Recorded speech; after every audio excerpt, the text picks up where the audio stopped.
here's the Behringer X32 Compact mixer, and since it's over here away from the stage, I need a near place for all the instruments to plug into. So as is the common choice, you kind of take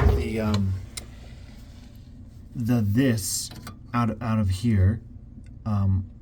It's like an Ethernet that's shielded like with an XLR kind of coating around it. But it runs down, I think up here. And eventually it connects to these two boxes. This is the Behringer S16? And there's two of them. So when they're working properly, there's two green LEDs here, and then there's one down here as well. Now this video is about lights, so I have a few, Slim Par 56 lights. This is the first one, above it is the second one, and then there's a third one over there for now. I know it's a weird setup, but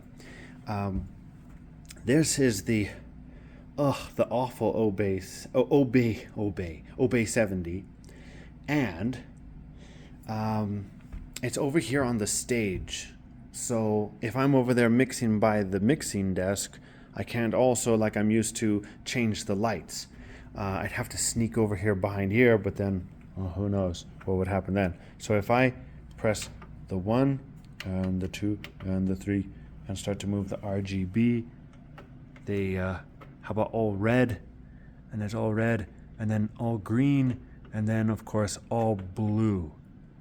Now these are set to a 7-channel mode in the back, and since this one is the first one,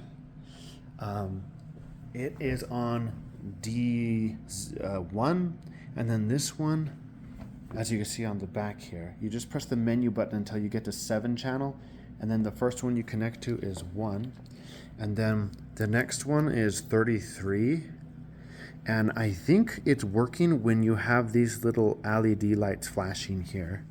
And then underneath the stage, the wires run up, and the third one is 65, and then it goes up there with increments of 32, I think.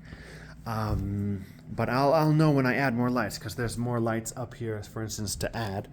And so I'll turn these off and go back to, say, a preset.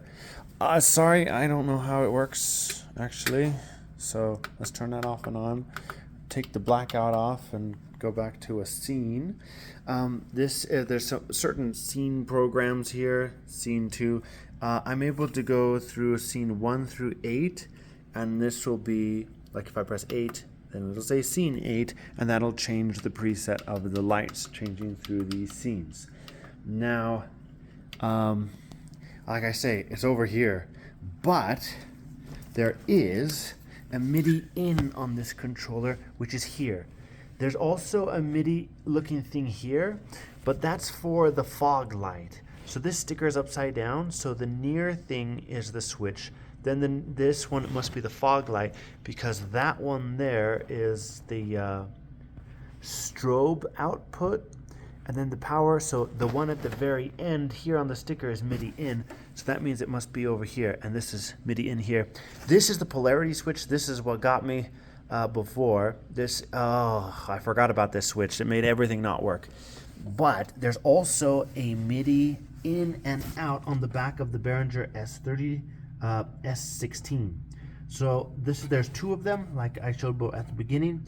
This is the top one. I'm taking the MIDI out, and I'm going into the MIDI in of the Obey 70. And over here on the Compact, you can see we have assignable buttons here. I don't know about assignable knobs, but I think you have to go into Setup. Oops.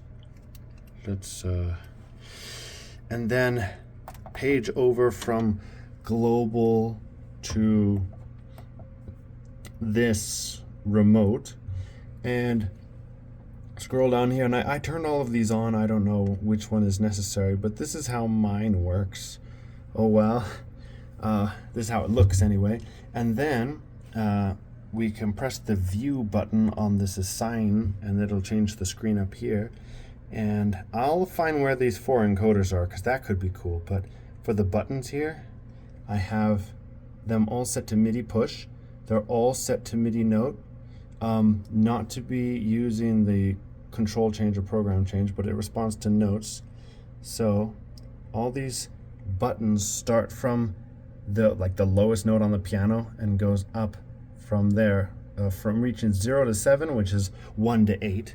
And so now, if I press these assign buttons from the board over here, like where I would be standing, you'll see that the lights change because I have MIDI going through this cable here, which is also carries all the sound back from those S16s into the board. So not only does it do audio over that Ethernet kind of cable, but also, or is it AES 50? I think it's AES 50, something like that. Anyways, audio and MIDI through the same cable, and I'm able to change the presets of the lights from the board, so I can have the controller over there if in case I'm on stage. Oh, this is too much, too good. Bye.